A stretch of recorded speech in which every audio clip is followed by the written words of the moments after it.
Picture yourself waking in a stone castle in the 13th century Europe. The air is damp and cold, carrying the smell of mould, smoke, and the chamber pot that hasn't been emptied yet. You are a knight, a member of the warrior aristocracy, bound by oaths of fealty and codes of chivalry that govern every aspect of your existence. The modern imagination paints knights as noble heroes in shining armor. But the reality is something far different. A brutal combination of extreme privilege and extreme suffering, of wealth and violence, of honor and horror. Let us walk through a single day in your life, from the moment you wake until you collapse back into bed, and discover the 101 reasons why you simply wouldn't survive it. Your eyes open in darkness, though dawn is approaching.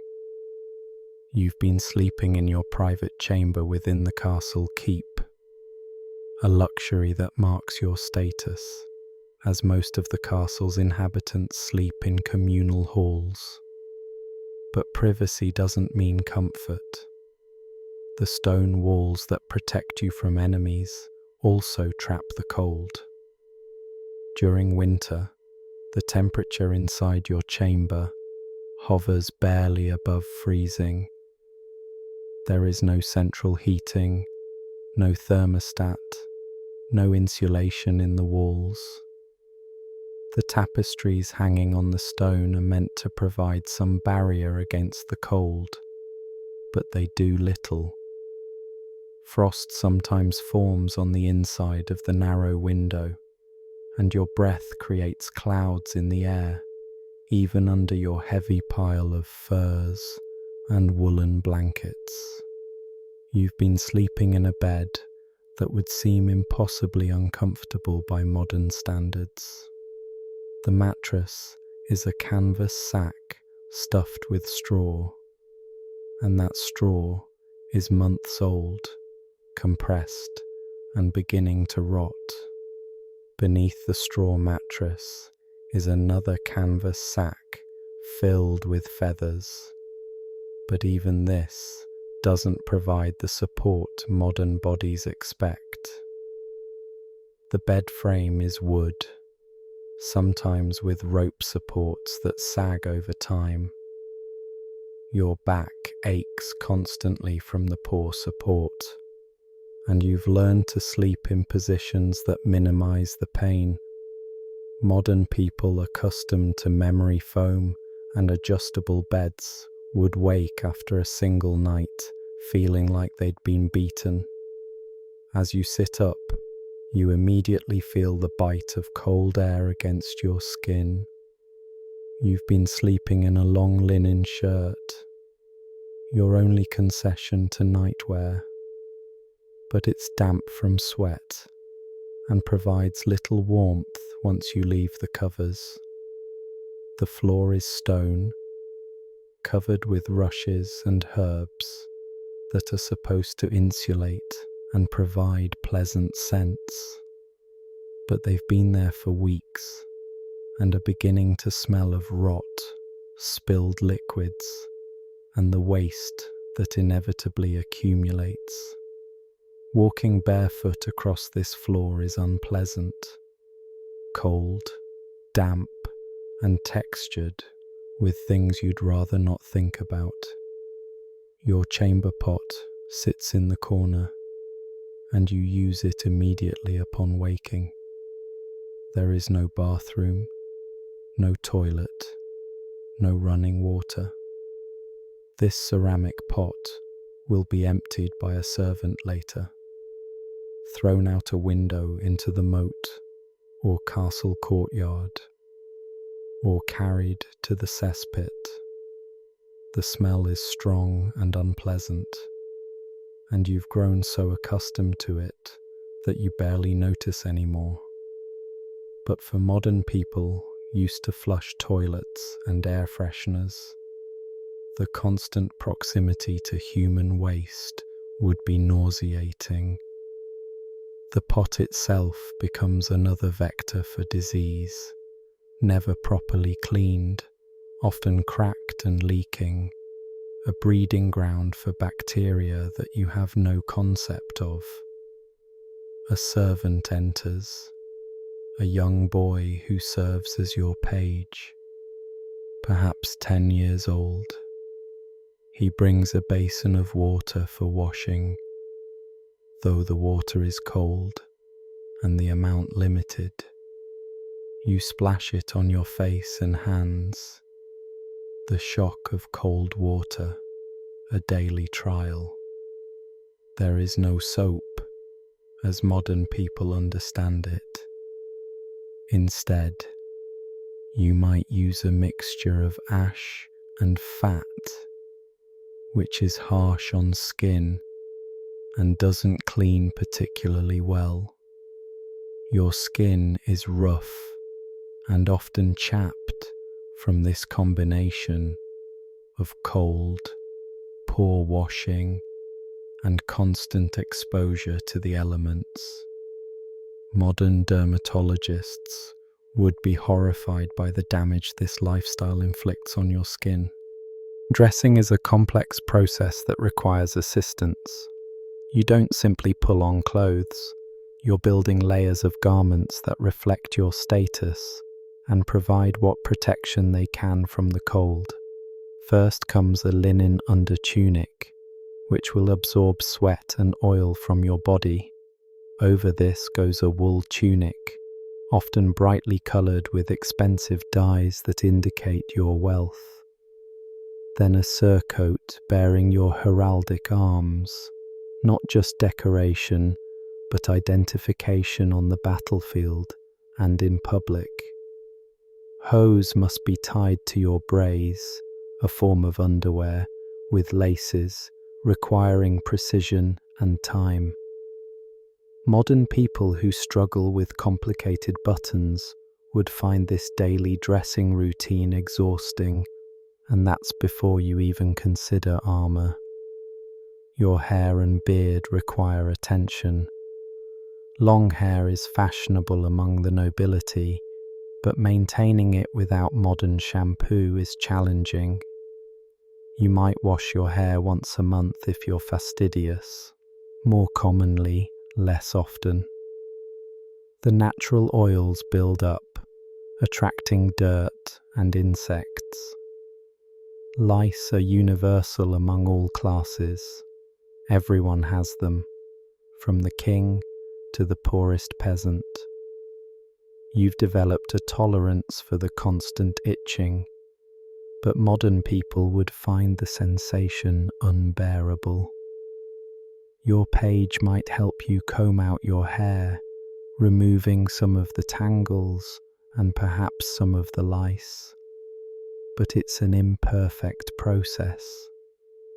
Your teeth are already a source of constant discomfort, despite your relative youth. Perhaps you're 30 years old. Several are missing, lost to decay, or knocked out during training or combat. Others are rotting, turning black, causing a constant low-level ache that sometimes flares into excruciating pain. There is no dentistry beyond extraction without anesthesia.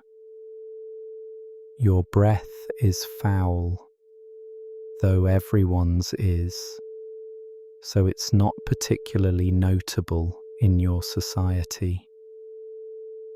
The pain from dental problems is just another element of your constant physical discomfort. Modern people who panic at the thought of a cavity would be prostrate with agony from the advanced decay you simply endure.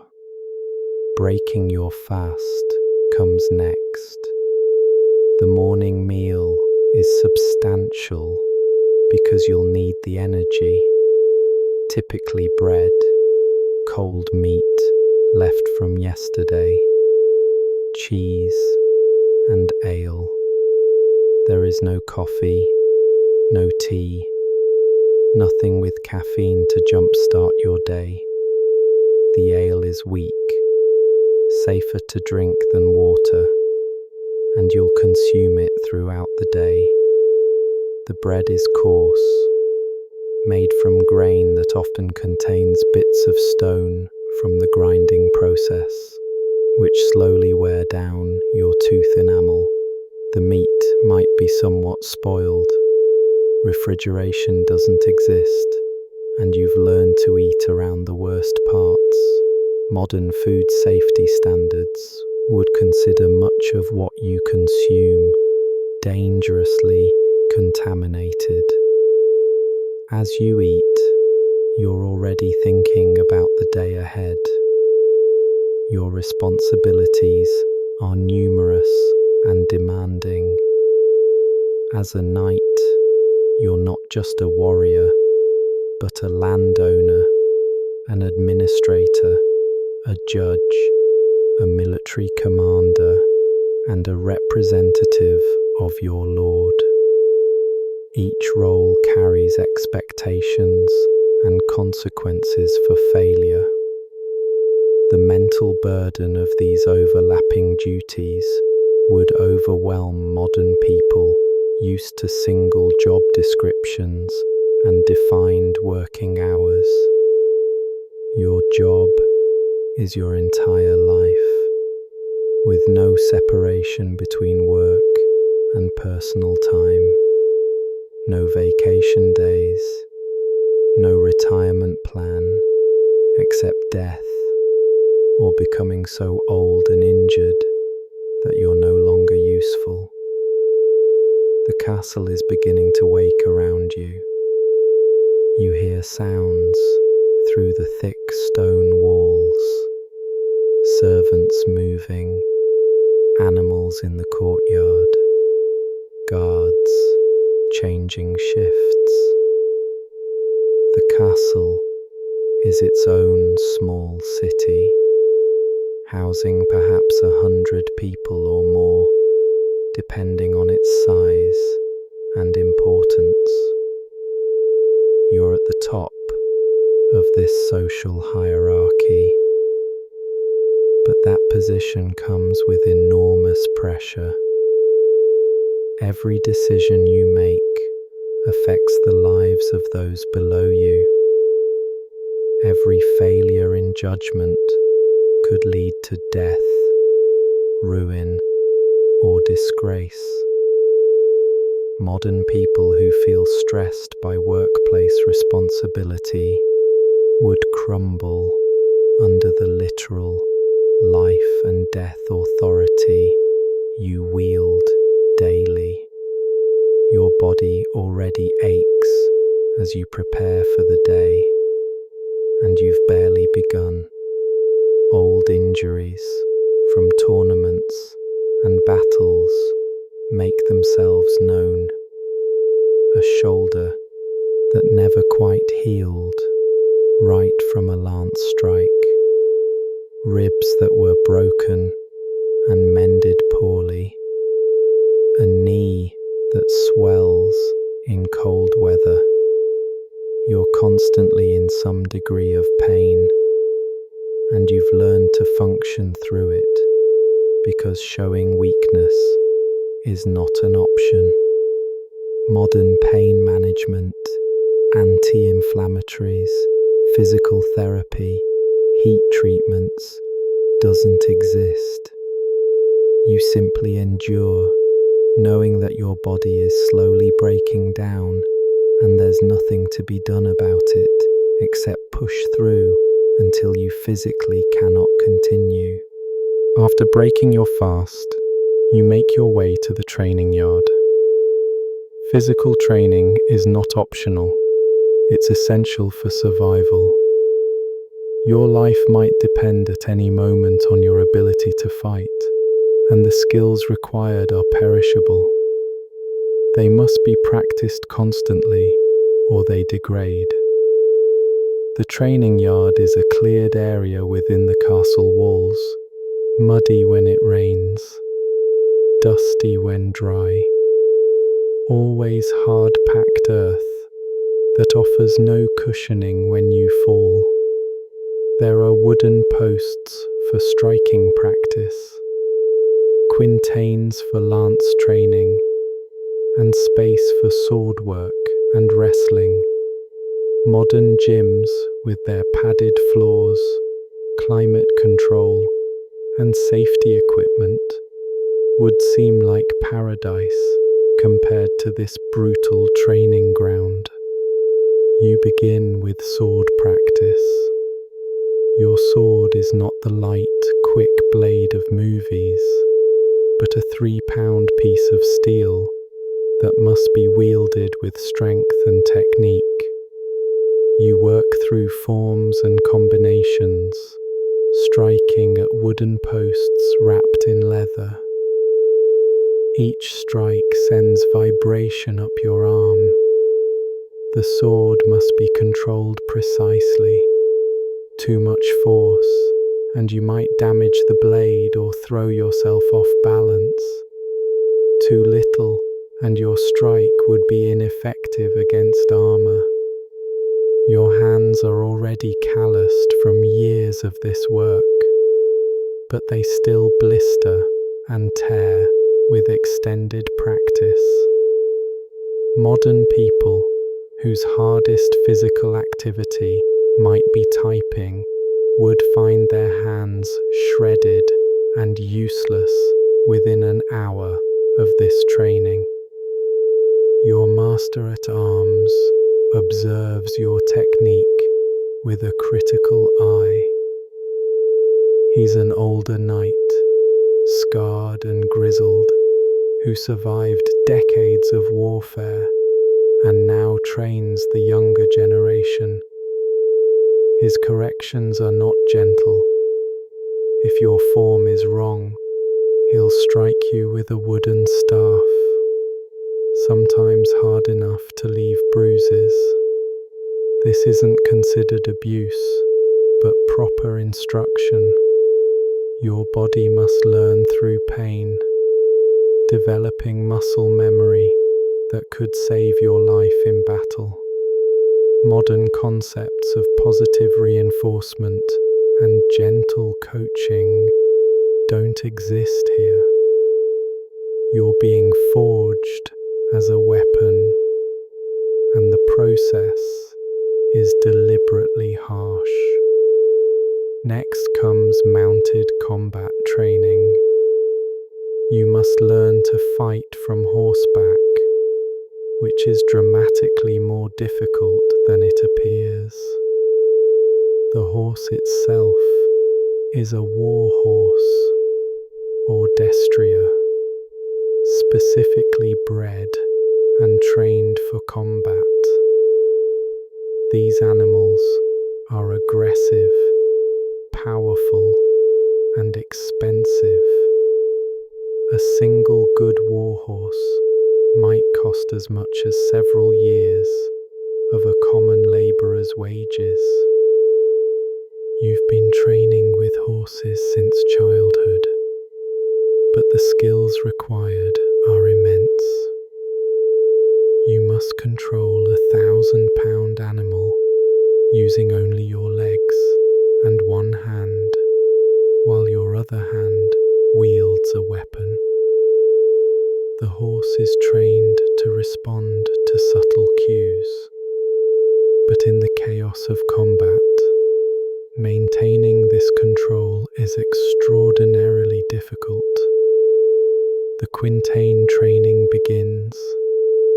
This is a wooden post with a rotating arm. On one end is a shield or target, on the other a weighted bag. You must ride at full gallop and strike the target with your lance while avoiding being hit by the swinging bag as the quintain rotates. This trains the precision and timing needed for jousting and mounted combat. The lance is heavy, 12 feet or more of thick wood, and must be held steady while riding at speed. The physical strength required is enormous. Your arm feels like it will tear from its socket with each impact. The weighted bag swings around and strikes knights who are too slow to pass, sometimes knocking them from their horses. You've been hit countless times, suffering bruises, cracked ribs, once a concussion that left you insensible for days. Wrestling practice follows. Knights must know how to fight when disarmed or dismounted. The wrestling is brutal, not stylized or sporting, but practical combat grappling with few rules. You're thrown, choked, put in joint locks that strain ligaments and tendons. Your training partners are not gentle because your enemies won't be gentle. Injuries are common. Fingers broken or dislocated, shoulders separated, noses broken. You bear the marks of this training all over your body. Modern martial artists who train with safety rules, padded mats, and tap-out options would be horrified by this level of constant injury risk. The morning training session lasts for hours, usually 4 or more, and by the end, you're exhausted. Sweat has soaked through your layers of clothing despite the cold. Your muscles quiver from exertion. Your hands are bleeding from new blisters, but you cannot show weakness. The other knights are watching, evaluating, judging. In this society, your reputation is everything. Being perceived as weak or uncommitted could cost you respect, which could cost you alliances, which could ultimately cost you your life or your position. The psychological pressure to perform, even when exhausted or injured, would break most modern people. After training, you must immediately tend to your equipment. Your sword must be cleaned and oiled to prevent rust. Your armor, if you brought it to training, must be inspected for damage. Your horse must be cooled down, watered, fed, and checked for injuries. These tasks cannot be delayed or delegated entirely to servants, because your life depends on this equipment being in perfect condition. A rusted sword that breaks in combat means death. A horse with an unnoticed injury that goes lame means being dismounted in battle, which usually means death. The constant equipment maintenance required would frustrate modern people, accustomed to buying new things when old ones break. Your training is observed not just by your master at arms, but by your lord or his representatives. Your performance is being evaluated constantly. Are you maintaining the skills expected of a knight?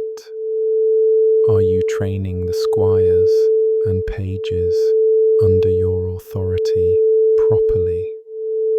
Are you upholding the martial reputation of your lord's household? This constant evaluation creates ongoing stress. There are no performance reviews once a year. Every day is a test. Every moment is observed. Modern people who dislike workplace monitoring would find this constant scrutiny psychologically exhausting. The physical toll of this morning training would defeat most modern people outright. Professional athletes might have the physical capacity, but they train with rest days, proper nutrition, sports medicine, and the ability to retire if injuries become too severe. You have none of these advantages. You train through injuries that would sideline a modern athlete for months. You train while undernourished by modern standards, your diet lacking in many essential nutrients. You train knowing that failure means not losing a game, but potentially losing your life in real combat. The psychological weight of these stakes compounds the physical difficulty exponentially. As the morning training concludes, you notice a messenger arriving at the castle gates. This immediately creates tension. Messages often bring problems. Has your lord been called to war? Is there a dispute with a neighboring lord that might require your military intervention? Has someone challenged your honor, requiring a judicial duel? The uncertainty is nerve-wracking, but you maintain a calm exterior because showing anxiety would be viewed as weakness. Modern people who find waiting for test results stressful cannot imagine living in a state where any moment could bring news that requires you to risk your life. You're also acutely aware of the political situation in the kingdom. The king might be at odds with powerful nobles. There might be succession disputes. Foreign powers might be threatening invasion. Church authorities might be in conflict with secular powers. All of these larger political movements could suddenly require your participation in warfare. You have no choice. Your oath of fealty binds you to military service when called. Modern people who complain about jury duty would be horrified by the binding military obligations that could require you to leave your home, possibly for years, possibly to die far from your family. After cleaning yourself from training, a quick wash with cold water, and a change of tunic, you must attend to your administrative duties. As a knight holding lands from your lord, you're responsible for the manor or manors granted to you. This isn't just owning land, it's being responsible for everyone who lives on that land, for justice, for agricultural production, for tax collection, for maintaining order. You settle into the solar, a private room where administrative work happens. Though private means only 10 or 15 people might be present, rather than 50. Your steward presents the accounts. These are not detailed spreadsheets, but rough tallies kept on parchment or wooden tally sticks. How much grain was harvested? How much is owed to your lord as feudal dues? How much must be kept for seed? How much can be sold for coin? The mathematics is complex, done in your head or with an abacus, and mistakes can be catastrophic. Overestimate your surplus, and you might not have enough seed for planting, leading to famine. Underestimate, and you'll fail to meet your obligations to your lord, risking loss of your lands. Modern people who struggle with personal budgeting would be overwhelmed by these calculations, where errors mean death for dozens or hundreds of people. A dispute must be adjudicated. 2 peasants from your manor have come before you, arguing over the boundary between their fields. As lord of the manor, you are the judge in all civil matters. You must hear both sides, determine the truth, and render judgment. This isn't optional. Providing justice is one of your fundamental obligations as a lord. But you have no legal training in any formal sense. You rely on custom, on previous decisions, on what seems reasonable. The judgment you render will affect these families for generations. Modern people who avoid conflict would find the responsibility of judging others' lives and property paralyzing. But the next case is more serious. A peasant has been accused of stealing a sheep from a neighboring manor.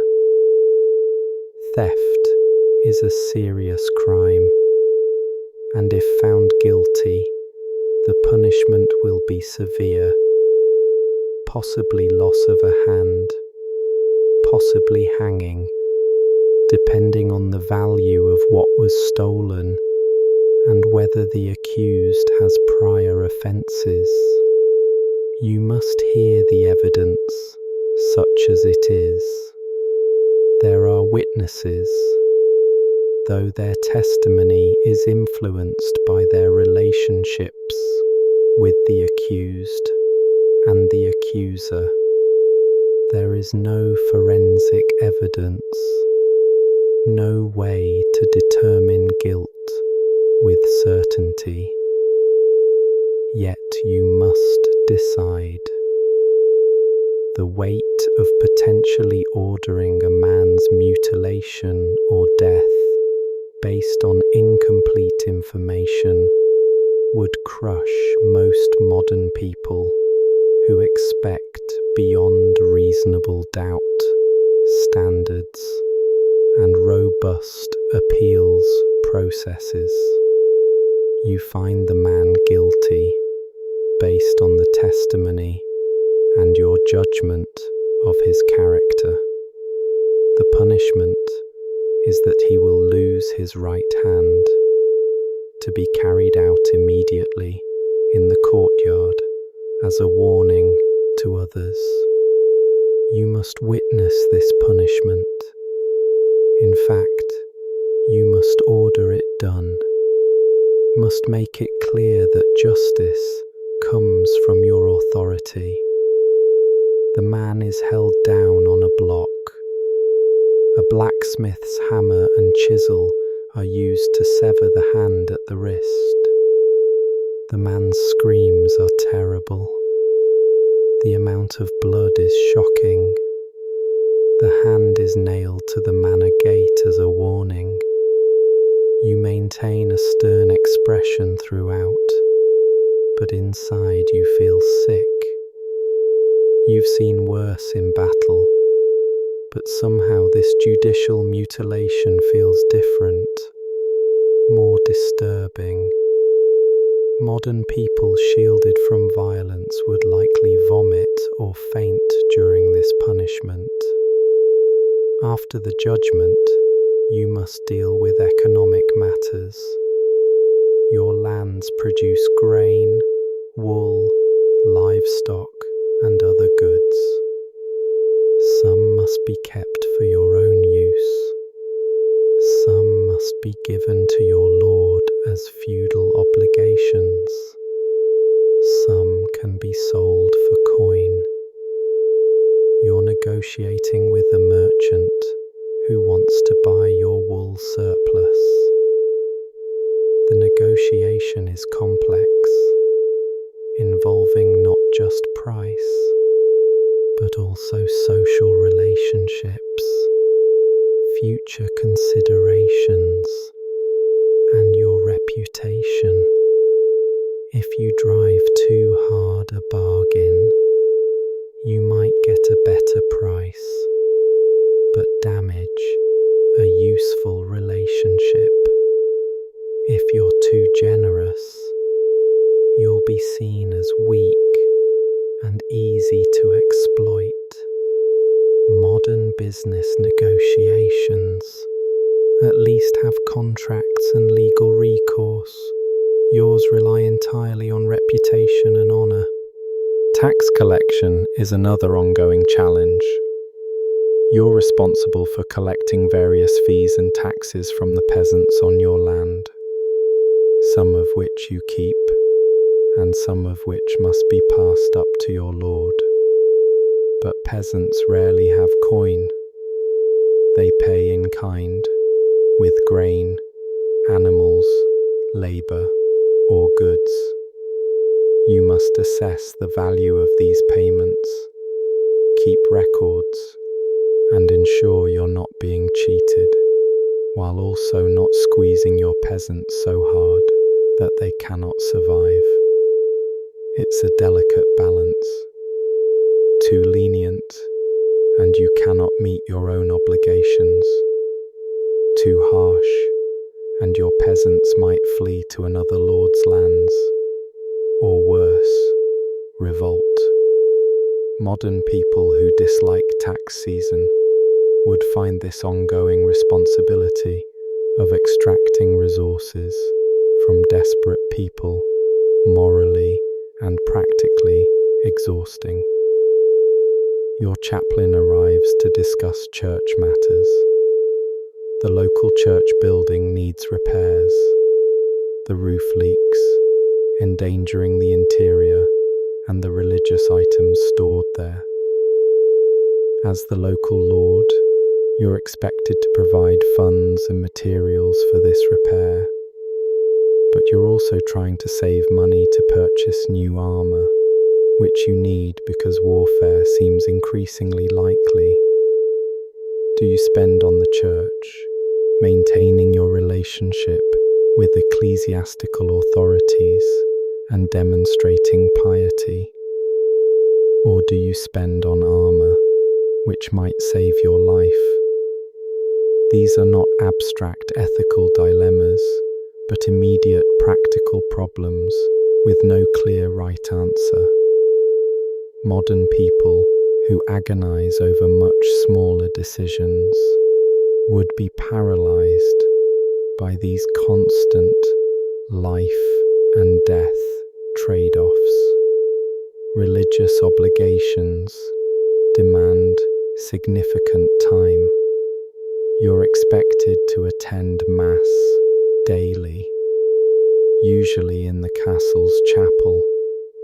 This isn't a brief service, but can last an hour or more, conducted in Latin that you may or may not understand fully. You must kneel on cold stone floors, must maintain proper reverence, must be seen to be pious, because your authority comes partly from God's sanction. Modern people who find sitting in an uncomfortable chair for an hour difficult would struggle with the physical demands of medieval religious observance, let alone the time commitment it requires from an already overfull schedule. During Mass, your mind cannot fully attend to the prayers because you're also conducting social observation. Who else is present? Are they showing proper respect? Is anyone notably absent? Religious services are also social and political events where alliances are reinforced and grievances are noted. You must be constantly aware of the complex web of relationships and how your actions and presence affect them. Modern people who find cocktail party small talk exhausting would be overwhelmed by this constant high-stakes social navigation embedded in every activity. After Mass, there's a meeting with your fellow knights who also hold lands from your mutual lord. You gather in the Great Hall to discuss matters of common interest, maintaining roads, organizing mutual defense, settling disputes between your manors. These meetings are theoretically collegial, but there's constant competition and subtle hostility.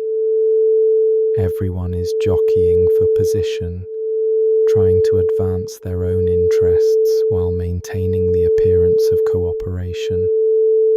You must be diplomatic but firm, protective of your rights, but not so aggressive that you create enemies. The political sophistication required would defeat most modern people who prefer direct communication and clear hierarchies. The midday meal is the main meal of the day, served in the Great Hall with much ceremony. The seating arrangement is rigidly hierarchical. Your position at the table reflects and reinforces your status.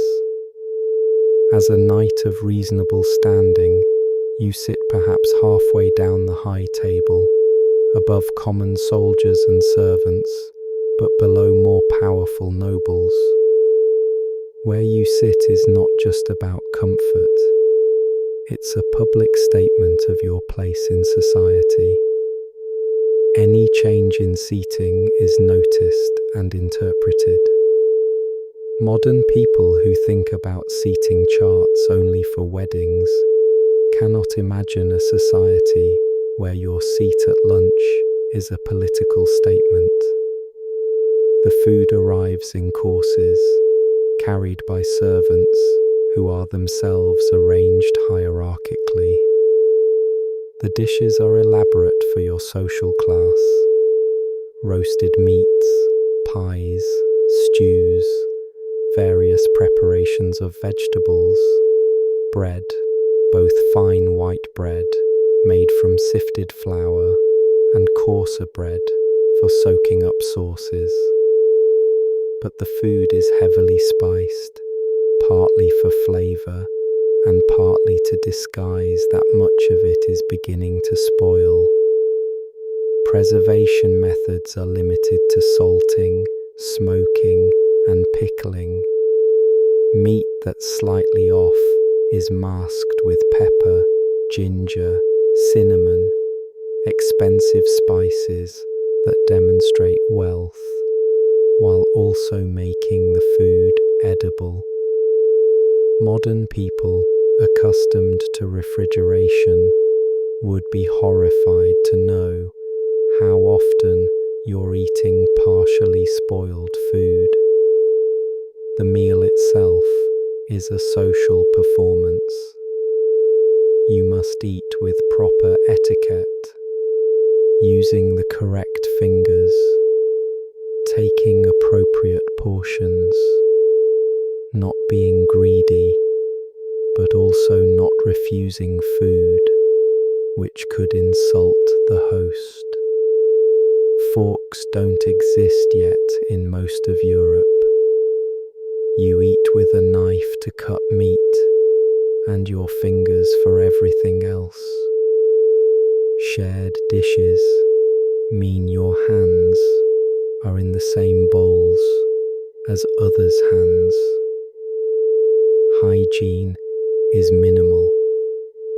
People rinse fingers in bowls of water between courses, but this water is shared, and by the fourth or fifth person using it, it's more contaminating than cleaning.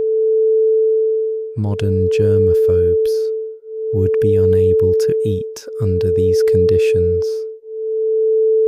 Conversation during the meal is carefully modulated. You must be witty, but not crude, engaging, but not domineering, humble, but not self-deprecating to the point of appearing weak. Stories are told, news is shared, subtle insults are delivered and received. Everything is coded in layers of courtesy and implication. A compliment might actually be an insult if you understand the context. Modern people who appreciate direct communication would be lost in these layers of courtly speech, inadvertently insulting people or missing important social cues. Entertainment is provided during the meal. A minstrel performs songs and stories, often with political or moral messages embedded in them. The content is carefully chosen to please the Lord, while also commenting on current events. You're expected to pay attention, to laugh at the right moments, to show proper appreciation, but you're also supposed to continue your own conversations and networking. This divided attention, being simultaneously engaged in multiple social performances, requires enormous mental energy. Modern people who struggle to eat and watch TV simultaneously would find this level of multitasking exhausting. The portions are large, and you're expected to eat substantially. This might be the main meal of the day, and your next food might not come until evening. But the richness of the food combined with the quantity often makes you feel uncomfortably full. In a society where food security is never guaranteed, eating as much as possible when food is available is practical, but it's not pleasant. Modern people with their smaller, more frequent meals would find this feast or famine pattern digestively difficult, and the aftermath, the feeling of being overfull, slightly nauseous from rich food, drowsy from the heavy meal, must be pushed through because your duties continue, regardless of physical discomfort. After the meal, there's time in the Great Hall for social interaction. This is when petitions are heard, when visitors are received, when alliances are negotiated. A neighbouring knight arrives to discuss a marriage proposal, his daughter to your eldest son. This isn't romance, but politics and economics. The negotiation involves dowry, land rights, inheritance provisions, and political alliances. You must calculate carefully whether this marriage advances your family's interests or creates dangerous obligations. Your son's preferences are barely considered, if at all. Modern people who believe in marrying for love would be shocked by the transactional nature of noble marriages. You notice tensions between two of your lord's other vassals. They're in a dispute over land boundaries, and both are appealing to your lord for judgment. But this isn't just about them. You must consider how their dispute affects you. If one becomes more powerful through gaining the disputed land, does that threaten your own position? Should you support one side to gain an ally, or remain neutral to avoid making an enemy? Every interaction has these layers of political calculation. Modern people who find office politics stressful would be overwhelmed by the constant strategic thinking required, where the stakes include potential warfare and death. A merchant arrives selling luxury goods, fine cloth, spices, jewelry, books. You're tempted by a beautifully illuminated manuscript, but the price is staggering. Books are rare and expensive, each one hand-copied by scribes. A single book might cost as much as a warhorse. You enjoy reading, but literacy itself is relatively rare among knights, and Latin literacy rarer still. You've been educated enough to read, but the material available is limited, and the time to actually read is scarce. Modern people who take infinite libraries in their pockets for granted would find the scarcity of written material intellectually stifling. The afternoon brings military planning. War seems likely. There are rumors of conflict with a neighboring region, or perhaps your lord is involved in a larger political dispute. You meet with other knights to discuss strategy, logistics, and preparations. How many men-at-arms can each knight bring? How much provision will be needed? What routes will the army take? These planning sessions are detailed and serious because mistakes mean death. But the information available is limited. Maps are crude or non-existent. Intelligence about enemy forces is unreliable. Weather and terrain cannot be predicted accurately. Modern military planners, with their satellites and computers, would be horrified by the uncertainty involved in medieval warfare planning. The afternoon brings another round of physical training, though different from the morning. Now you're working with your squires and pages, the young nobles who are learning knighthood under your guidance. Teaching them is one of your fundamental obligations. You're not just maintaining your own skills, but passing them to the next generation. But training young people who have minimal fear of consequences and unlimited confidence in their own abilities is challenging. They make mistakes that could get them killed in real combat, and you must correct these errors firmly. You're drilling the squires in mounted combat techniques. One young man is too aggressive, charging recklessly at the quintain and getting struck hard by the rotating bag. He's knocked from his horse, landing hard on the packed earth. You dismount to check on him. He's winded and bruised, but not seriously injured.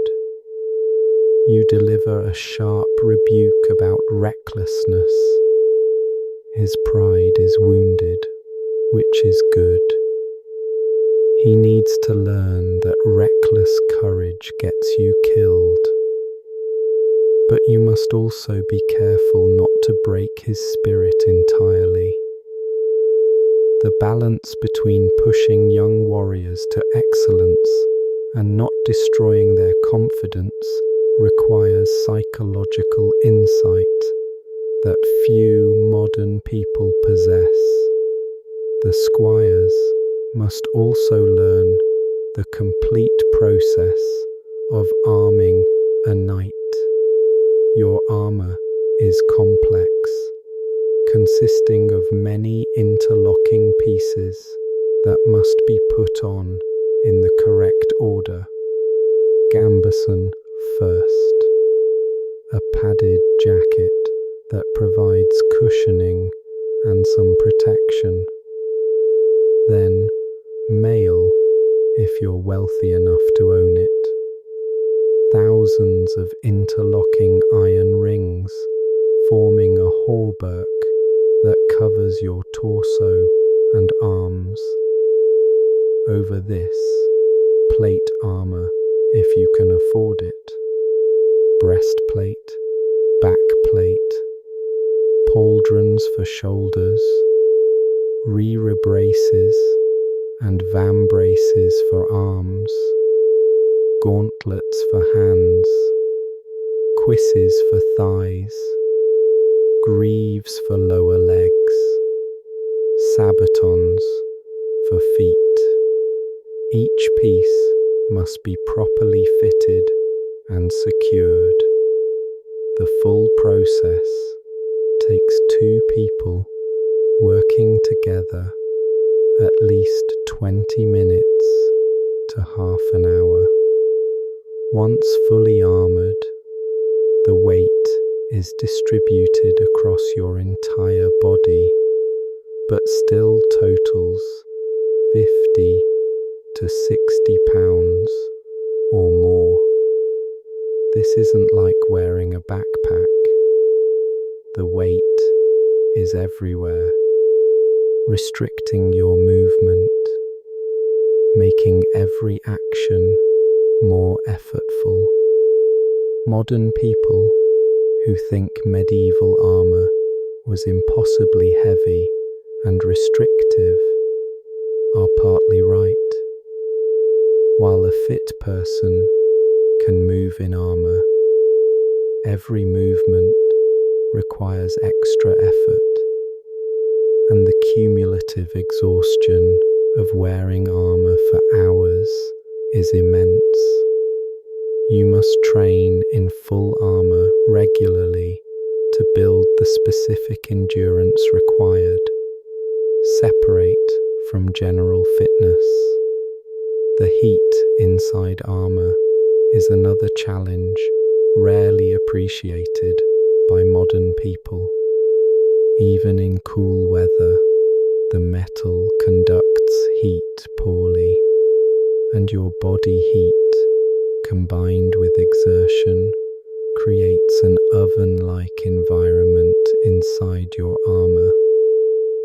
Sweat pours from you, soaking the padded layers underneath. Dehydration becomes a serious risk during extended combat or training. In summer, knights have been known to die from heat stroke inside their armor.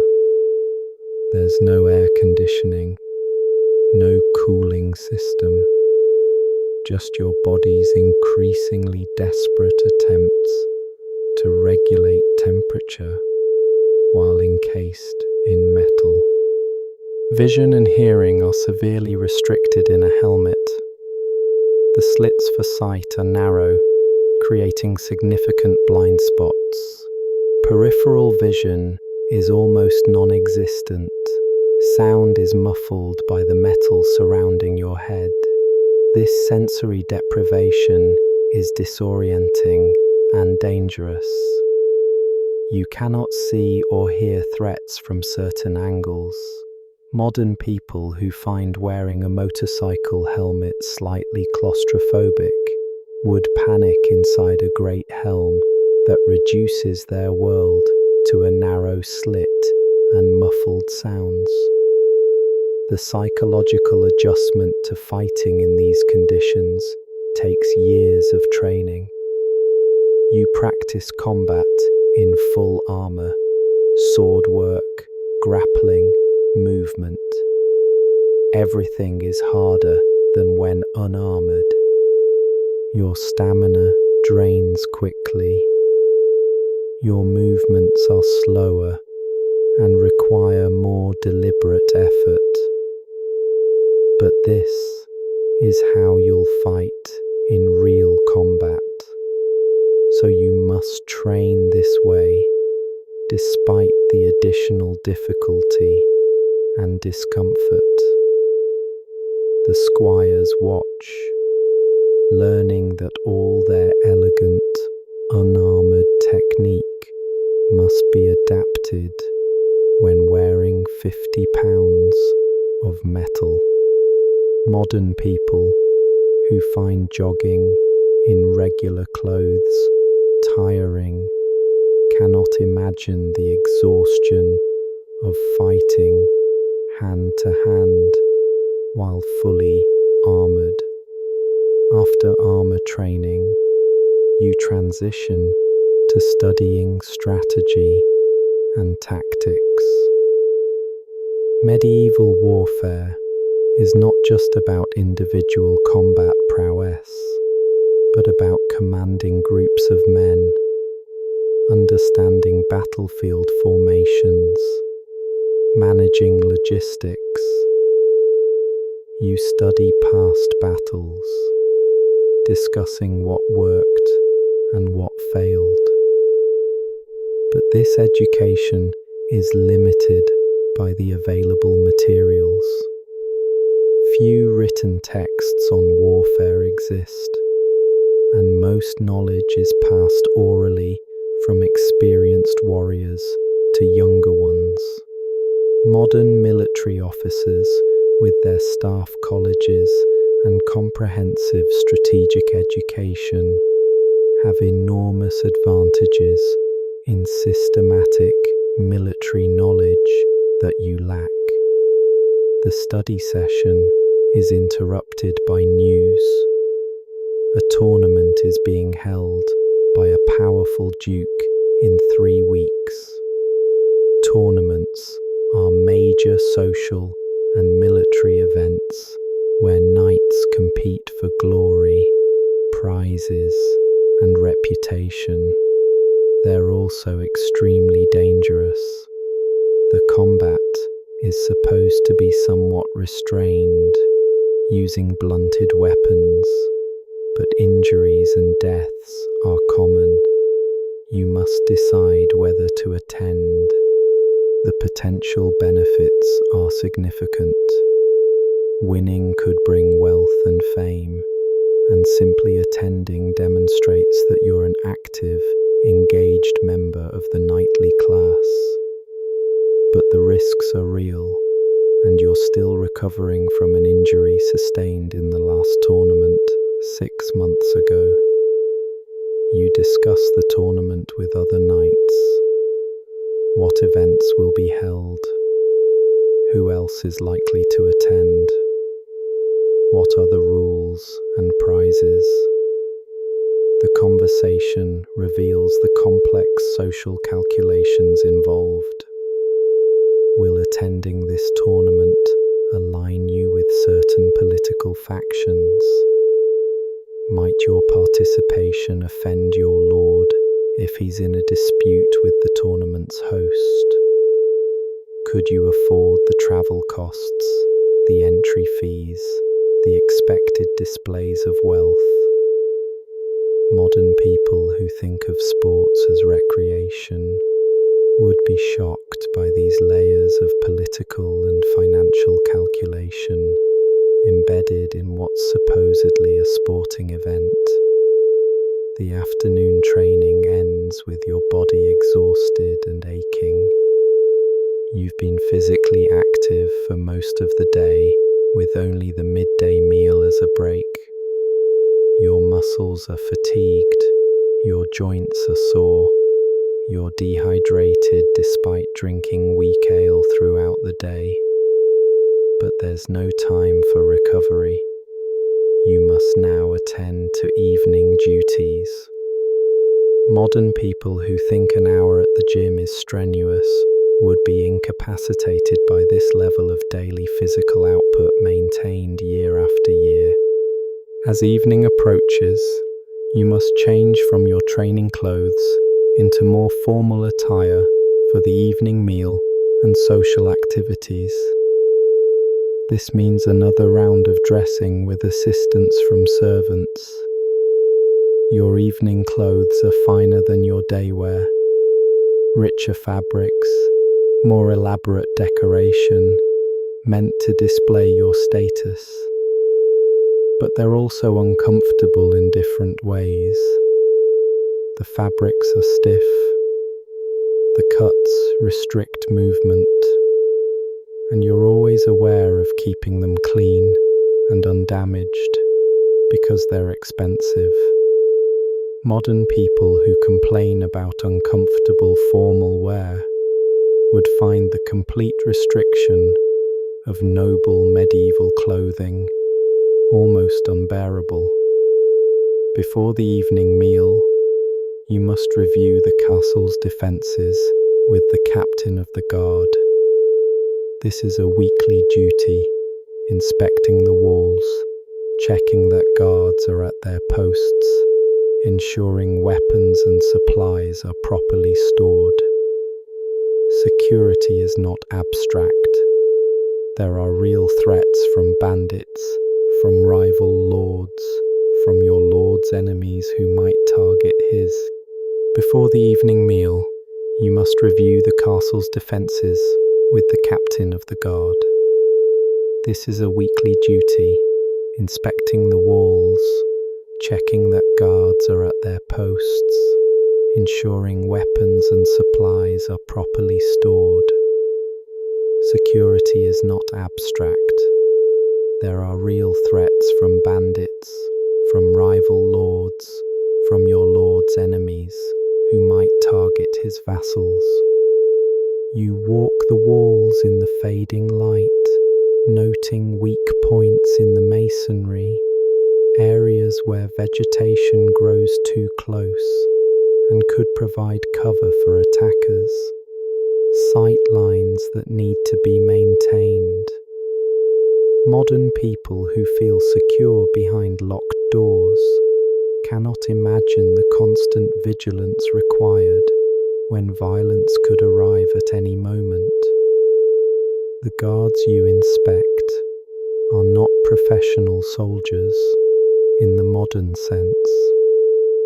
Many are peasants, fulfilling their feudal obligations, equipped with whatever weapons they could afford or were provided. Their training is minimal, their discipline questionable. You must somehow forge this mixed group into an effective defensive force. Some are reliable, experienced men-at-arms who've served for years. Others are teenagers fulfilling their first term of service, nervous and incompetent. Managing this diverse group, maintaining their morale and effectiveness is an ongoing challenge. Modern managers who struggle with employee motivation at least have HR departments and employment law. You have only your authority and the very real threat of violence to maintain discipline. During your inspection, you discover that one guard has been sleeping on duty. This is a serious offence. A sleeping guard could allow the entire castle to be taken by surprise. You must punish this publicly and severely, both to discipline the individual and to warn others. The punishment is a beating, carried out immediately. You watch as the man is struck repeatedly with a wooden rod. His cries echo off the stone walls. This is justice in your world. Swift, physical, public. Modern concepts of proportionate punishment and rehabilitation don't exist. You maintain a stern expression while internally you're weary of violence, of inflicting pain, but you cannot show this weakness. The evening meal is more elaborate than the midday one, with more courses and more formal ceremony. Your Lord is present tonight, which means everything is more carefully orchestrated. You must be hyper-aware of protocol, when to stand, when to bow, what to say and not say. A single breach of etiquette could insult your Lord, damaging your relationship and potentially your position. Modern people who find formal dinners stressful would be paralyzed by the stakes of this evening meal, where every gesture is loaded with meaning and consequence. The Lord announces news during the meal. There will indeed be war. The king has called his banners, and your Lord must answer with his full military force. This means you must prepare for campaign. The murmur of conversation around the hall reveals mixed emotions. Some younger knights show excitement, eager for glory. Older knights, veterans of previous campaigns, show resignation or concern.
castle's defences with the captain of the guard.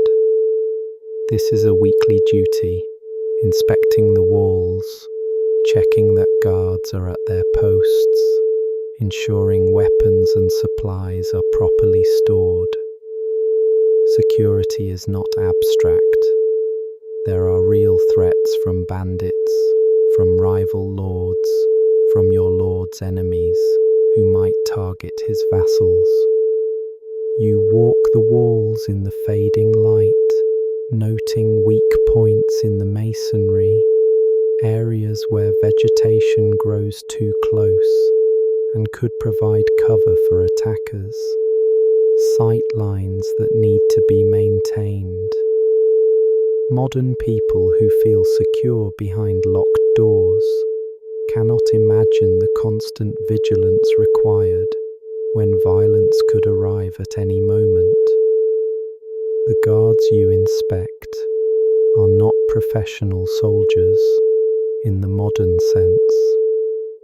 Many are peasants, fulfilling their feudal obligations, equipped with whatever weapons they could afford or were provided. Their training is minimal, their discipline questionable. You must somehow forge this mixed group into an effective defensive force. Some are reliable, experienced men-at-arms who've served for years.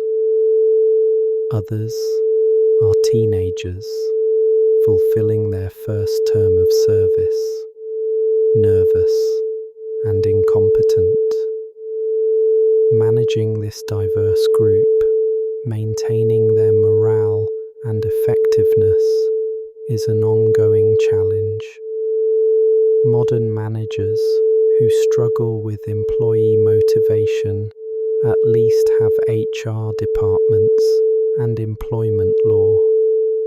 You have only your authority and the very real threat of violence to maintain discipline. During your inspection, you discover that one guard has been sleeping on duty. This is a serious offence. A sleeping guard could allow the entire castle to be taken by surprise. You must punish this publicly and severely, both to discipline the individual and to warn others. The punishment is a beating, carried out immediately. You watch as the man is struck repeatedly with a wooden rod. His cries echo off the stone walls. This is justice in your world. Swift, physical, public. Modern concepts of proportionate punishment and rehabilitation don't exist. You maintain a stern expression while internally you're weary of violence, of inflicting pain, but you cannot show this weakness. The evening meal is more elaborate than the midday one, with more courses and more formal ceremony. Your Lord is present tonight, which means everything is more carefully orchestrated. You must be hyper-aware of protocol, when to stand, when to bow, what to say and not say. A single breach of etiquette could insult your Lord, damaging your relationship and potentially your position. Modern people who find formal dinners stressful would be paralyzed by the stakes of this evening meal, where every gesture is loaded with meaning and consequence. The Lord announces news during the meal. There will indeed be war. The king has called his banners, and your lord must answer with his full military force. This means you must prepare for campaign. The murmur of conversation around the hall reveals mixed emotions. Some younger knights show excitement, eager for glory. Older knights, veterans of previous campaigns, show resignation or concern. You feel your stomach tighten with anxiety. You've been to war before. You know what it really entails. The glorified version sung by minstrels bears little resemblance to the reality of dysentery, starvation, watching friends die, killing strangers, and the constant terror of combat.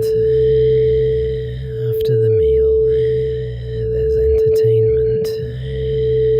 Tonight, it's a travelling troupe of performers, jugglers, acrobats, a man with a trained bear. The entertainment is novel, but also somewhat disturbing. The bear has been beaten into submission, and you can see its fear and aggression barely contained. The performers are desperate people, working for whatever coins they can get.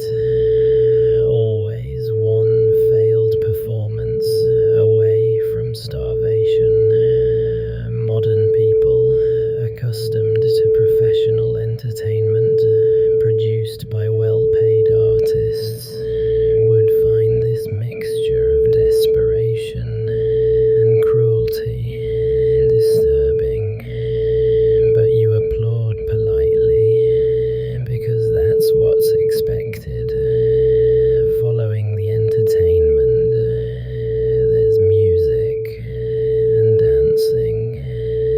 Social dancing in medieval courts is not casual, but formalized and hierarchical. Who dances with whom matters. You must dance with ladies of appropriate rank, conducting yourself properly, respectful but not familiar, graceful but not showy. The dances themselves are complex, requiring memorization of steps and patterns. Modern people who find dancing at weddings slightly awkward would be overwhelmed by the social and technical demands of courtly dancing, where every interaction is observed and judged.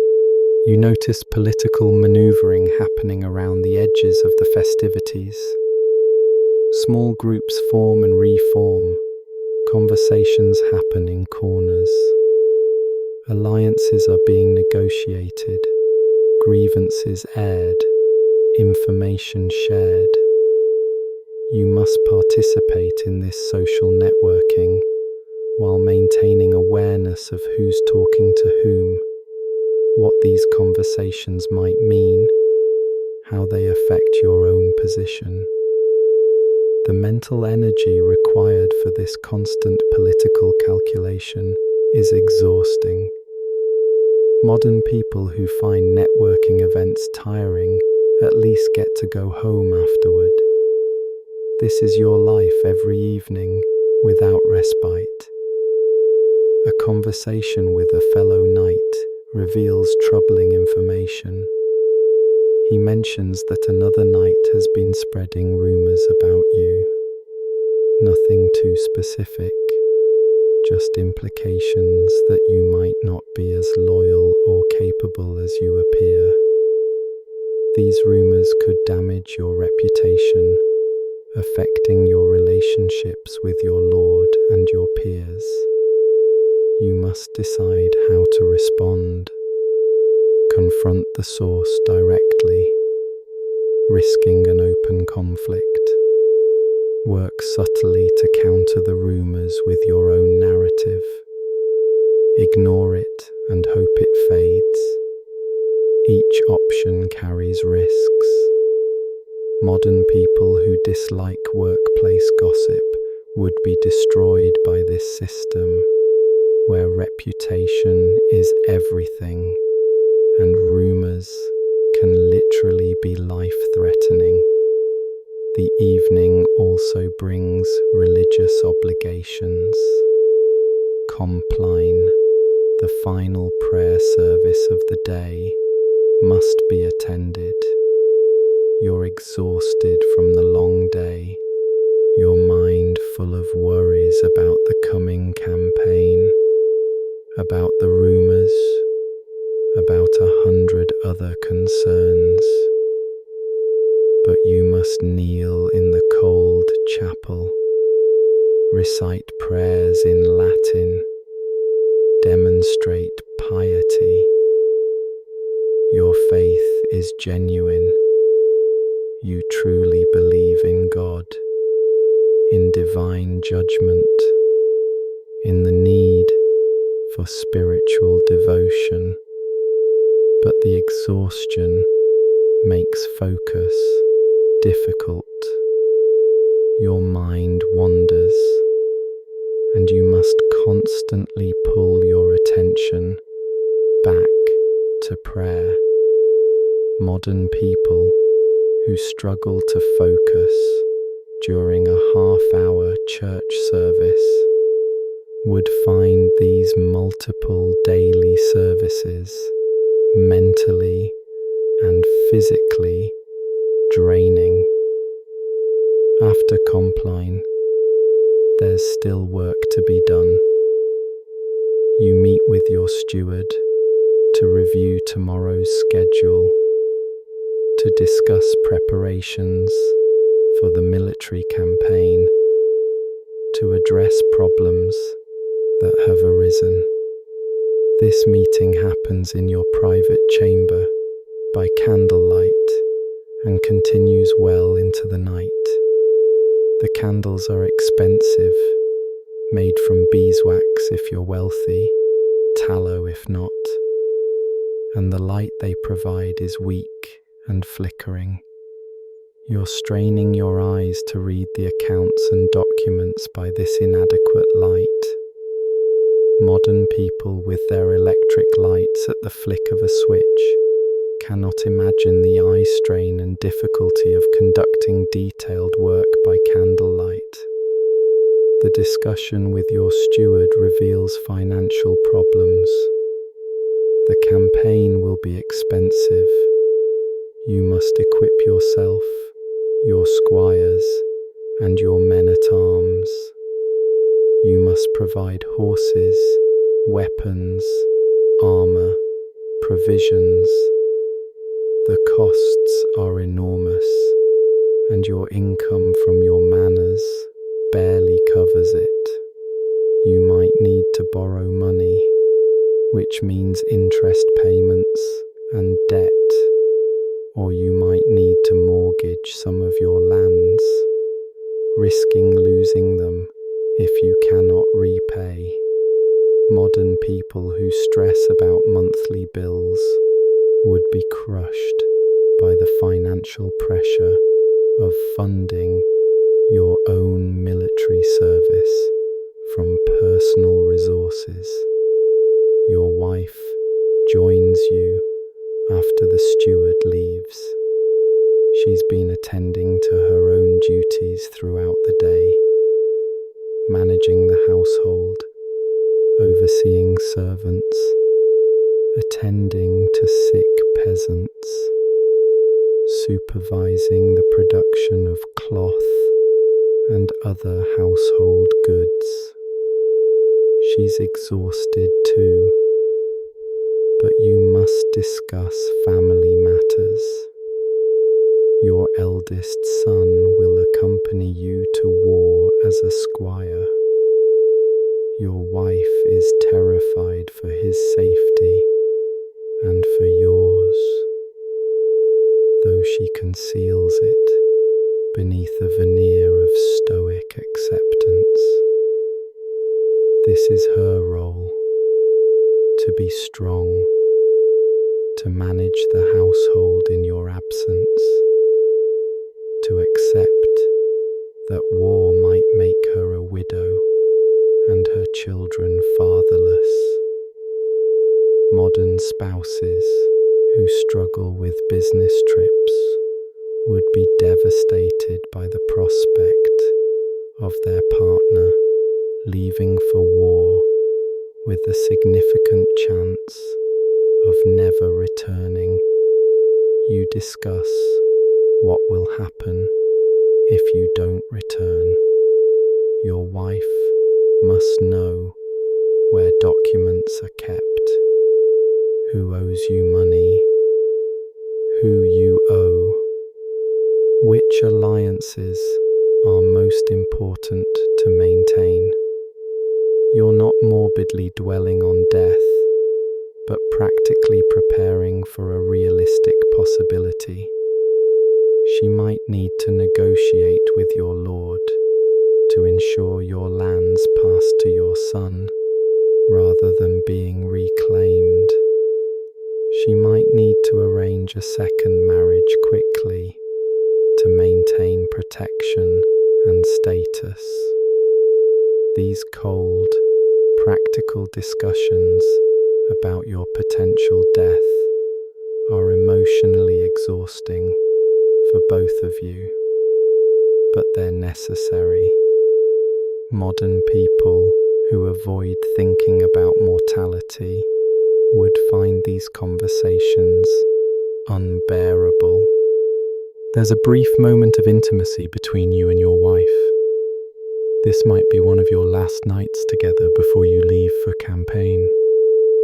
But even this moment is constrained by exhaustion, by worry, by the presence of servants always nearby. True privacy doesn't exist. The physical connection is real, but rushed, overshadowed by awareness of tomorrow's demands. Modern people who expect romance and privacy would find the constraints on even the most intimate moments of your life stifling. Nothing is truly yours alone. Not your time, not your space, not even your most personal relationships. Finally alone in your chamber after your wife retires to her own rooms. Noble couples often sleep separately.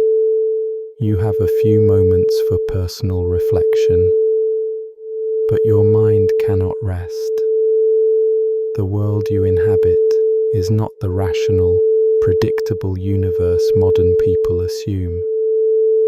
You live in a world permeated with supernatural forces, where angels and demons actively intervene in human affairs, where witchcraft is real, where curses have power, where the boundary between the physical and spiritual is permeable and frightening. You think about your soul and your sins. You've killed many men in battle and in tournaments. The church teaches that killing in just war is not sinful, but what constitutes a just war? Some of the men you've killed were simply following their own lord's orders, just as you follow yours. Are you guilty of murder? Will you face divine judgment for these deaths? You've confessed to a priest, received absolution, done penance, but the uncertainty remains.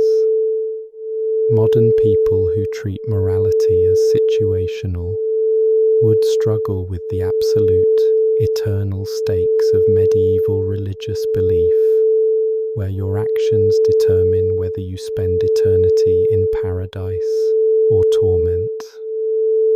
Your thoughts turn to darker concerns. There's a woman in the nearby village rumoured to be a witch. Several people have reported strange occurrences: crops failing, animals dying mysteriously, people falling ill after quarrelling with her. You don't dismiss these reports as superstition because you genuinely believe witchcraft is real, sanctioned by demonic powers. Should you investigate? Should she be brought before church authorities? The decision weighs heavily because you might be condemning an innocent woman, but you might also be allowing evil to flourish. Modern people with their rationalist worldview would find these supernatural fears irrational, but in your world, they're terrifyingly real. You've been experiencing strange dreams lately, vivid, disturbing visions that might be meaningless, might be messages from God, or might be demonic temptations. You saw yourself in a dream, falling from your horse during battle, a lance piercing your chest. Is this prophetic? A warning? An attempt by demons to unnerve you? You cannot dismiss it, because prophecy is real in your world. You might consult a priest about interpreting the dream, but you also know that admitting to troubling dreams could make others question your spiritual state, or even your sanity. The castle itself seems full of shadows and whispers tonight. You hear sounds, footsteps, voices that might be servants going about their duties, or might be something else. Ghost stories are not entertainment in your world. They're accounts of real supernatural events. People have died in this castle, in past battles, from disease, from accidents. Their spirits might linger. You're not afraid in a childish sense, but there's a genuine unease about the spiritual forces that might surround you. Modern people who think ghosts are fiction would find the medieval worldview, where the supernatural is constantly present and threatening, psychologically oppressive. Your religious devotion is deep, but also a source of constant anxiety. Are you pious enough? Are your prayers sincere? Do you give enough to the church? Are you harboring sinful thoughts? The church teaches that even thinking about sin is itself sinful. Every lustful thought, every moment of pride, every flash of anger, all must be confessed and atoned for. The psychological burden of this constant moral inventory would drive most modern people to despair. You can never be good enough, can never fully satisfy divine requirements. can always be accused of insufficient devotion. You think about relics you own, a fragment of bone said to be from a saint, a piece of cloth that supposedly touched a holy site.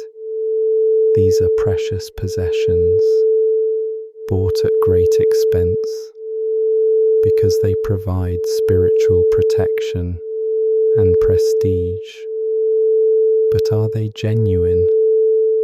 The market for false relics is vast, with con artists selling pig bones as saints' bones.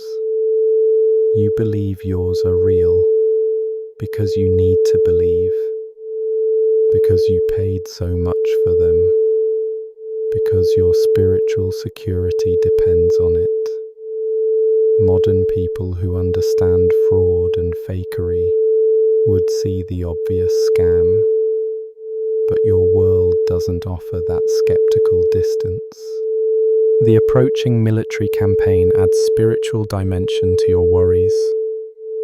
If you die in battle fighting for your rightful Lord in a just cause, the Church teaches that this is noble, that you'll be received favorably in the afterlife. But what if the cause isn't just? What if you're fighting for political reasons that have nothing to do with righteousness? What if you die with unconfessed sins? The eternal consequences of death make every military action a spiritual gamble. Modern soldiers at least don't have to worry about eternal damnation based on the politics of their deployment. You consider going on a pilgrimage, perhaps to a local shrine, or if you survive the coming war, a longer pilgrimage to a major site like Santiago de Compostela, or even Jerusalem. Pilgrimage is both spiritual devotion and practical penance, a way to accumulate spiritual credit and demonstrate piety. But it's also expensive and time-consuming, taking you away from your duties for months or even years. The tension between spiritual obligations and practical necessities is constant. Modern people who treat religion as a private, optional matter cannot understand how thoroughly religious concerns permeate every aspect of your existence. You've heard sermons about the end times, about how the signs indicate that Christ's return is imminent. Some preachers say the apocalypse will come within a generation. This creates an underlying anxiety about the state of your soul. Are you prepared for final judgment? Have you secured your salvation? Modern people, with their long-term planning for retirement, would find this expectation of imminent cosmic catastrophe psychologically destabilizing. Yet it's part of the background radiation of your mental life, always present, always pressing. The night is deep now, and you're exhausted beyond measure. But sleep doesn't come easily. Your mind continues racing through tomorrow's tasks, the coming campaign, spiritual concerns, political worries, financial stress, family anxiety. The accumulated weight of all these concerns creates a kind of background dread that never fully lifts. Modern people who struggle with anxiety disorders would find the medieval experience of constant legitimate threats and inescapable obligations almost indistinguishable from pathological anxiety, except that your fears are entirely rational given your circumstances. You finally begin to drift towards sleep. But even this isn't restful. Your dreams, when they come, are troubled. Confused visions, mixing memories of past battles, fears about the future, religious imagery, supernatural terrors. You'll wake multiple times during the night, never achieving the deep restorative sleep modern people take for granted. The chronic sleep deprivation compounds everything else, degrading your judgment, shortening your temper, making every challenge harder. But there's no solution. This is simply how life is, and you must function despite it. Morning arrives too soon, announced by the bell calling the faithful to matins, the first prayer service of the day. You drag yourself from bed, body aching from yesterday's exertions and from the poor sleep. Today, the serious preparations for war begin. Your Lord has commanded that all vassals must have their men ready to march within 2 weeks. This means a frantic period of preparation, gathering supplies, ensuring equipment is ready, organizing the men who will follow you to war. Your first task is to assess your military resources. You're obligated to provide a certain number of men-at-arms based on the lands you hold from your lord. You conduct a muster, calling in the men from your manors who owe military service. They arrive over several days, a mix of trained soldiers, peasants fulfilling their obligations, and a few professional mercenaries you've hired. The quality varies enormously. Some are experienced, reliable warriors. Others are farmers who've barely handled a weapon and are terrified at the prospect of actual combat. Somehow, you must forge this group into an effective military unit. Training these men is urgent and frustrating. Those with no military experience must be taught basic weapon handling, formation fighting, following orders. But you have only days, not the months or years needed to properly train soldiers. You drill them relentlessly, knowing that their poor training will likely get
financial arrangements must be made.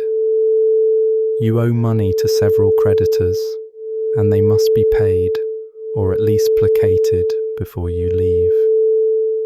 You're also owed money by others, and you try to collect what you can to fund the campaign. Some pay, some make excuses, some simply refuse. You cannot spend time pursuing every debt when you must prepare for war.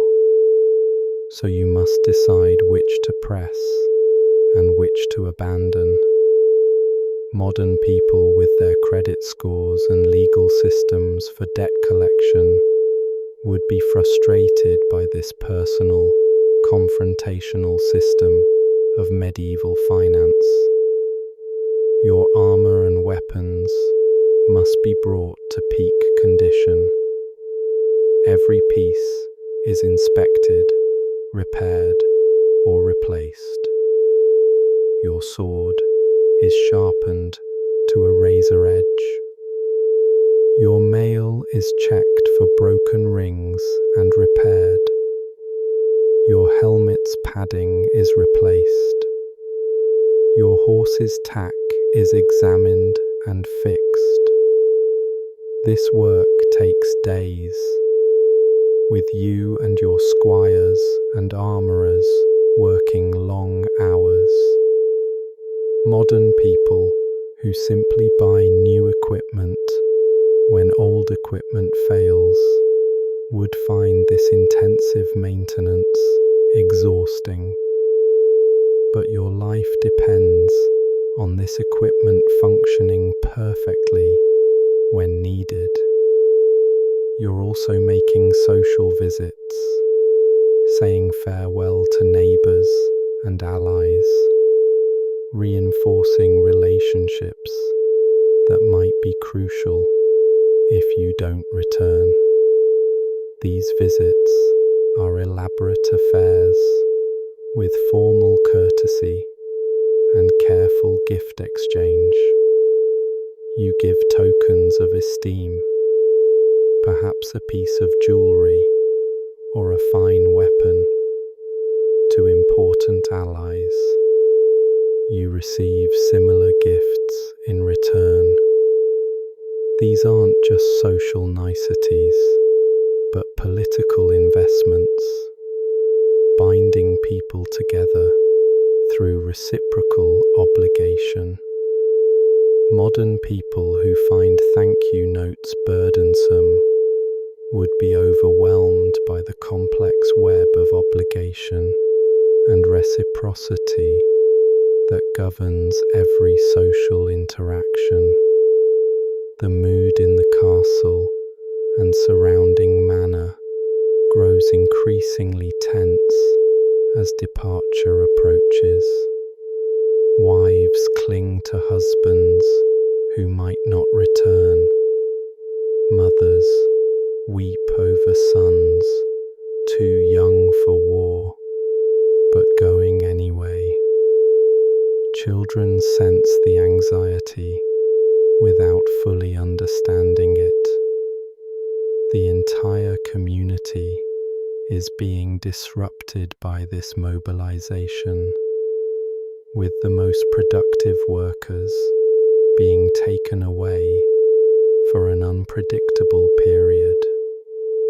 Modern people who live largely insulated from war cannot imagine the way military mobilization tears at the social fabric of a community where everyone knows everyone and every loss is personal.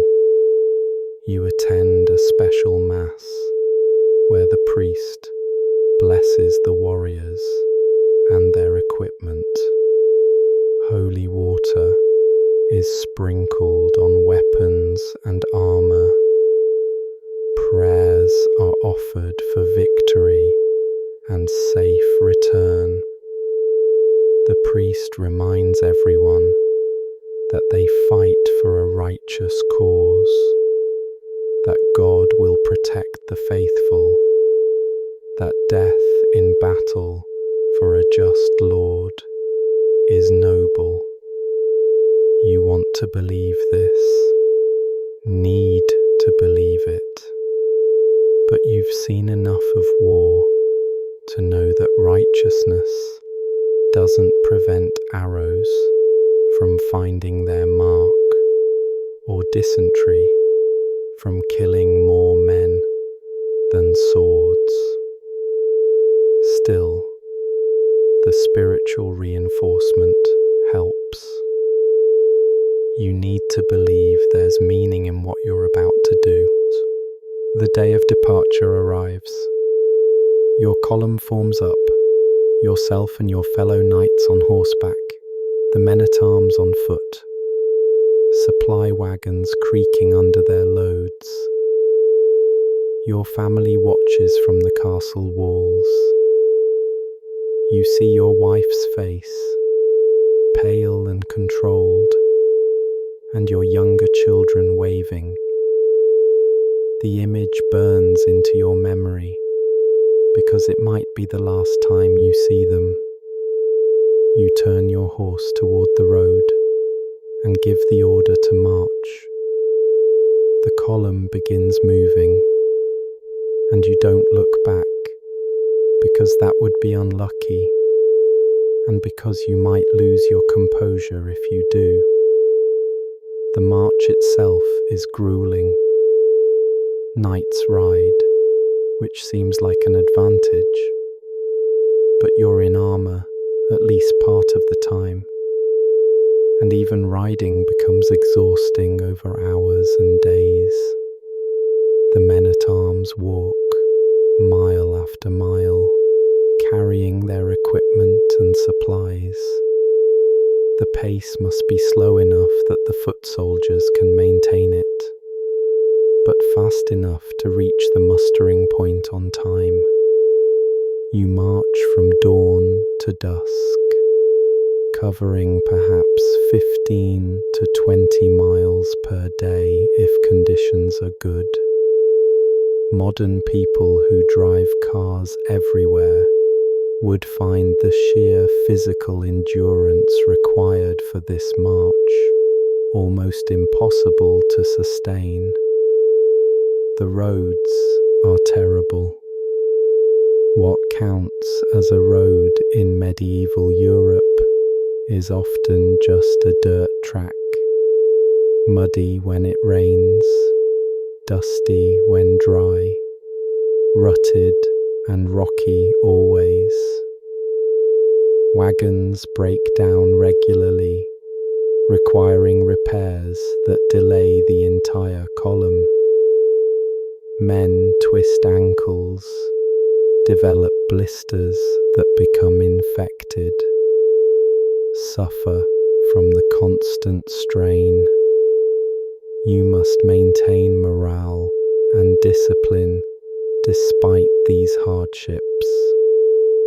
Modern road infrastructure, with its paved surfaces and maintained routes, would seem like divine intervention in your world of difficult travel.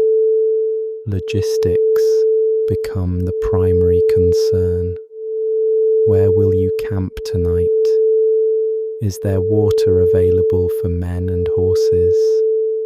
Where can you purchase or forage food? Every day brings new challenges. Sometimes you reach a planned stop, only to find that another column has already stripped the area of supplies. Sometimes peasants hide their food rather than sell or give it to passing armies. Sometimes there simply isn't enough available, and men go hungry. Modern armies with their sophisticated supply chains have advantages you can barely imagine. The nights are spent in rough camps, sleeping on the ground with minimal shelter. Knights might have tents, but most men sleep in the open or under wagons if it rains. The nights are cold, uncomfortable, and filled with sounds. Men coughing, horses shifting, guards calling challenges. You get little rest despite your exhaustion. Modern people who find camping for a weekend uncomfortable would be broken by weeks of this rough living with no end in sight and the prospect of battle waiting. Discipline becomes harder to maintain as the march continues. Men begin deserting, slipping away in the night to return home. You can't blame them entirely. They're peasants, forced into military service, away from their families and farms, facing the prospect of death for a cause they barely understand. But desertion weakens your force and threatens your reputation as a commander. You must make examples of those caught deserting, punishments severe enough to deter others. The brutality required to maintain discipline adds to your moral burden. Disease starts to appear in the column. Dysentery is the first. Men suffering from severe diarrhea and abdominal pain from contaminated water or food. There's no effective treatment. Some recover, some die. Most are weakened. You must decide whether to abandon the worst cases. They'll likely die anyway, and keeping them slows the entire column. The cold calculation of leaving sick men behind to die would horrify modern medical ethics. But you don't have the luxury of caring for everyone. You reach the mustering point where your lord's forces are gathering. Thousands of men are assembled. Knights, men-at-arms, archers, support personnel. The scale is impressive, but also terrifying. This is a real army, and you're about to go to war. You find your position in the camp, which is carefully organized by feudal hierarchy. The camp itself is a temporary city, chaotic and filthy, with inadequate sanitation leading to disease outbreaks even before any fighting begins. The first night in the main camp, you attend a council of war. Your lord and his senior commanders discuss strategy, but you quickly realize that intelligence is sketchy at best. Where exactly is the enemy? How many are they? What's their plan? Scouts provide conflicting reports. Maps are crude or non-existent. You're about to march into battle based on incomplete information and optimistic assumptions. Modern military planning, with its reconnaissance and intelligence, would seem like cheating compared to this fog of uncertainty. Political tensions within the army become apparent. Various lords have brought their contingents, but old feuds and rivalries make cooperation difficult. Some commanders won't speak to each other due to past disputes. Territory and honor are contested. Coordinating this fractious coalition is like herding cats. except the cats are armed and dangerous. Modern military command structures with clear chains of authority would seem impossibly efficient compared to this system where every leader has his own agenda and pride. You're assigned to a position in the vanguard, which is simultaneously an honor and a death sentence. The vanguard will engage the enemy first, suffering the highest casualties. But refusing would be cowardly and unthinkable. You accept with outward pride and inner dread. Modern soldiers who might object to particularly dangerous assignments at least have some recourse. You have only the obligation to accept whatever your Lord commands, no matter how suicidal. The army begins to march toward the expected battle site.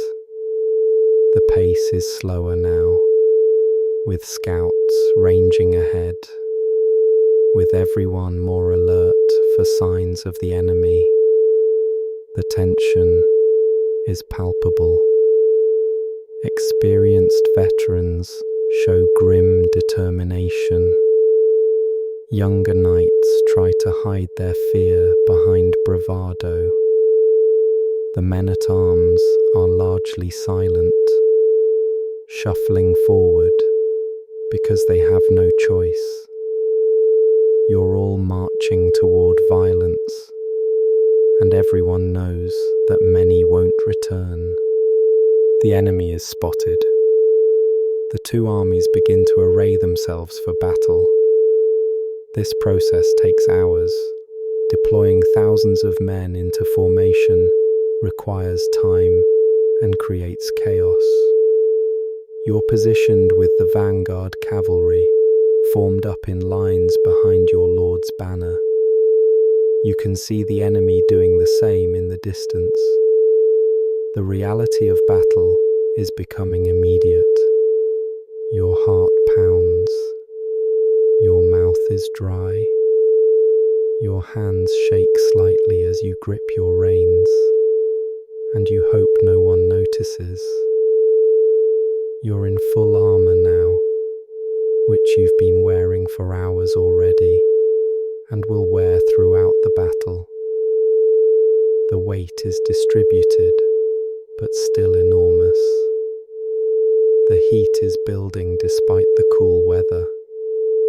You're sweating heavily. Your vision is restricted to what you can see through your helmet's narrow eye slits. Sound is muffled. Your world has contracted to this narrow, hot, uncomfortable space.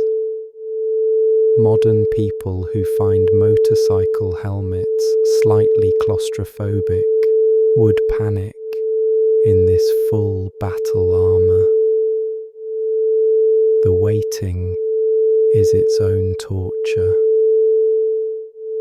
You're formed up, ready, but the battle hasn't begun. Negotiations might be happening, last-minute attempts to avoid bloodshed, or perhaps just commanders positioning for advantage. You sit on your horse, armor growing heavier by the minute, fear building in your gut. Some men vomit from nervousness, others pray loudly. Someone near you loses control of his bowels, the smell adding to the general misery. Modern people who've never faced imminent violence cannot imagine this nauseating combination of fear and anticipation. Finally, the order comes. The vanguard will charge. You lower your lance, check your position in the line, say a final prayer. The trumpet sounds. You dig your spurs into your horse's sides, and the line surges forward. The charge begins slowly, building speed, the thunder of hooves growing louder. You're part of a mass of armoured knights on war horses, an unstoppable force bearing down on the enemy line. The adrenaline is overwhelming. Fear, excitement, terror all mix into a state beyond normal emotion. The impact is catastrophic. You hit the enemy line at full gallop. Your lance strikes an enemy soldier. The shock travelling up your arm, the lance splintering. You're through the line now, your horse crushing men beneath its hooves. Chaos all around. You drop the broken lance and draw your sword. The melee is immediate and terrifying. Men surround you, trying to pull you from your horse, striking at you with various weapons. You swing your sword, feeling it connect with flesh and bone. Blood sprays. Men scream. Your horse rears and kicks, trained for this violence. The fighting is not heroic or glorious. It's confusion, terror, and butchery. You can barely see through your helmet. You don't know if you're hitting friends or enemies half the time. Your arm aches from swinging your sword. Your horse is tiring. Someone strikes your shield. The impact jarring your entire body. Another blow hits your helmet, making your ears ring. You're disoriented, operating on pure training and adrenaline. Modern people who've never experienced violence cannot comprehend this sensory overload and visceral horror. Your horse is struck by a bike. The animal screams and falls, and you're thrown to the ground.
vital. You must keep fighting, because stopping means dying. The battle has fragmented into numerous individual struggles. You can no longer see the larger picture, just the immediate threats around you. Time loses meaning. You might have been fighting for minutes or hours. You can't tell. Your entire world is the next opponent, the next strike, staying alive for the next second and the next. Modern people who think they understand combat from video games or movies cannot imagine this reality, where every moment is life or death, and exhaustion, pain, and fear overwhelm everything else. Finally, you hear the retreat called. Your side, or perhaps the enemy, is withdrawing.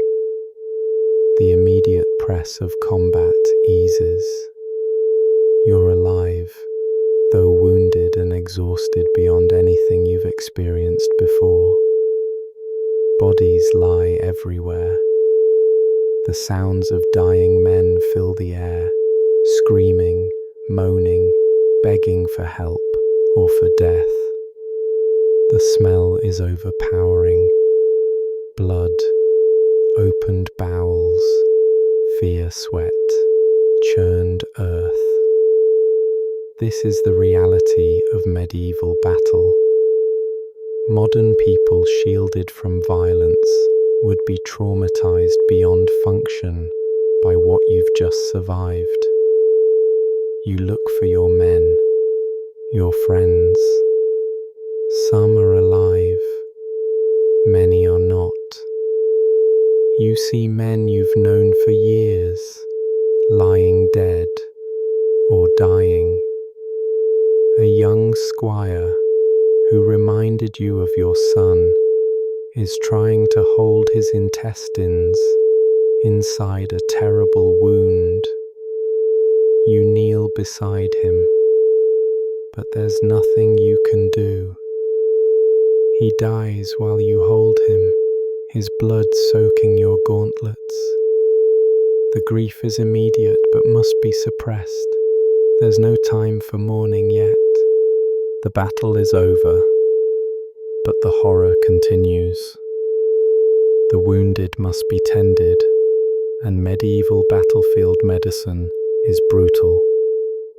Your own wound is examined by a barber surgeon, not a trained doctor, but a craftsman who works on bodies as he would work on any other material. He pours wine on the wound to clean it, the alcohol burning agonizingly. Then he cauterizes it with a hot iron, the smell of your own burning flesh making you gag. The pain is excruciating, but you must remain still and not cry out, because showing weakness is unacceptable. Modern people with access to anesthesia and antibiotics cannot imagine this level of agony during medical treatment. The battlefield is being cleared. The dead must be identified, stripped of valuable equipment, and buried or burned. You walk among the corpses, looking for men from your own contingent. The sight is nightmarish, bodies twisted in death, wounds gaping, faces frozen in expressions of terror or pain. Some aren't dead yet, just dying slowly, beyond help. The humane thing would be to end their suffering quickly, and sometimes you do. A quick thrust of a dagger through the brain. Modern people who've never seen violent death, let alone killed someone out of mercy, would be psychologically shattered by this experience. You count your losses. Of the 20 men you brought, 12 are dead or so badly wounded they'll never fight again. This is your responsibility. These men followed you, and more than half are casualties. You must write to their families such letters as you can manage, explaining how they died. You must try to find something honorable or meaningful to say about deaths that were simply brutal and pointless. The guilt you feel would be called survivor's guilt by modern psychologists, but you have no name for it, just the weight pressing on your chest. The loot is being distributed. The battlefield is stripped of anything valuable. Weapons, armor, coins, jewelry from corpses. This is part of how war is funded, through plunder from the dead. You participate because you must. You need to recover costs, to pay your surviving men, to recoup some of the expense of this campaign. But looting corpses, especially when some are still technically alive, adds another layer of moral compromise to an already traumatic experience. Modern people who consider looting unconscionable would be forced to confront the economic realities of medieval warfare. Your lord is claiming victory, though the battle was really more of a bloody stalemate. Both sides suffered terrible casualties. Neither has been destroyed. There will likely be more battles, more campaigns, more deaths. But for political purposes, your lord must present this as a triumph. You're expected to support this narrative, to participate in the victory celebration, to act as though the horrific slaughter you just experienced was glorious and worthwhile. The disconnect between reality and 101 reasons you wouldn't survive a day as a medieval knight